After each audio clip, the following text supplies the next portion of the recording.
ملخص أحداث مسلسل جعفر العمدة الحلقة 18. طبعا كلنا عارفين إن شوقي فتح الله خرج من السجن وكمان اتجوز وداد مرات سيد أخو جعفر العمدة. سيد ليفا هيروح الفرح يقول له أنت اتجوزتها إزاي وهي على ذمتي. المهم سيد هيتخانق مع شوقي وشوقي هيقتل سيد في الفرح. صفصف هنا هتترجاه إن هو ما يقتلهوش. نعيم هيتدخل يروح كارم ضارب نعيم وسط الحتة.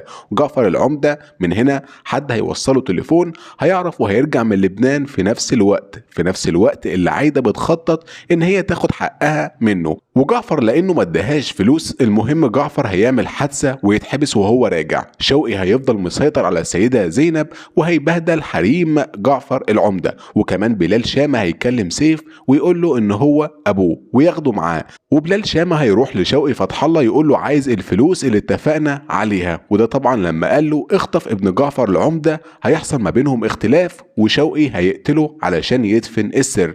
وبعدها شوقي فتح الله هيكلم سوريا يقول لها ابنك معايا بس سلمي لي حريم جعفر العمدة وهي هتوافق.